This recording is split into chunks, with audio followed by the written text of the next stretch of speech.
మొన్న సంక్రాంతికి నాకు ఎంతో ఇష్టమైన రవ్వ కేసరి ప్రిపేర్ చేశాను. చాలా బాగా వచ్చింది. సత్యనారాయణ స్వామి ప్రసాదం చేస్తారు కదా, సేమ్ అదే టేస్ట్ వచ్చింది. ఒకసారి మీరు కూడా ఇలా ట్రై చేయండి. ఫస్ట్ ఒక గిన్నె తీసుకొని అందులోకి 1 కప్ రవ్వ తీసుకోవాలి. 1 కప్ రవ్వకి 1 cup milk, 1 cup water add చేసుకొని ఉండలు లేకుండా బాగా కలుపుకోవాలి.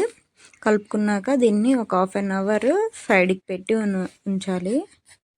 నెక్స్ట్ ఒక ప్యాన్ తీసుకొని అందులోకి ఒక 2 స్పూన్స్ వరకు నెయ్యిని యాడ్ చేసుకోవాలి.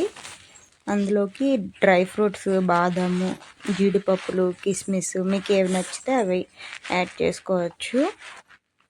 ఈ డ్రై ఫ్రూట్స్ అన్నీ గోల్డెన్ బ్రౌన్ కలర్ అయ్యే వరకు బాగా ఫ్రై చేసుకొని వేరే గిన్నెలోకి తీసుకోవాలి. నెక్స్ట్ అదే ప్యాన్లోకి షుగర్ తీసుకున్నాను. 1.5 కప్ షుగర్ తీసుకున్నాను. స్వీట్నెస్ కొంచెం ఎక్స్ట్రా కావాలి అనుకుంటే 2 కప్స్ వరకు షుగర్ తీసుకొని 2 కప్స్ వాటర్ వేసుకొని షుగర్ జస్ట్ కరిగేటంత వరకు ఉంచాలి. పాకం ఏం అవసరం లేదు, షుగర్ కరిగితే సరిపోతుంది. షుగర్ కరిగాక మనం ముందు నానబెట్టి ఉంచుకున్నాం కదా రవ్వని యాడ్ చేసుకోవాలి. రవ్వ యాడ్ చేసుకున్న తర్వాత గ్యాస్ సిమ్లో పెట్టుకొని ఒక 2 మినిట్స్ ఉడకనివ్వాలి. ఉడికిన తర్వాత 2 యాలకులు, 1 స్పూన్ పంచదార మిక్సీ చేసుకొని ఆ పౌడర్ని కూడా యాడ్ చేసుకోవాలి.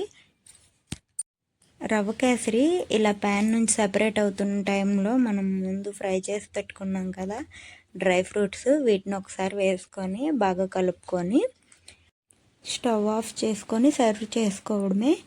అప్పుడప్పుడు దీన్ని ప్రసాదంగా కూడా ట్రై చేయండి, చాలా బాగుంటుంది. Thank you for watching.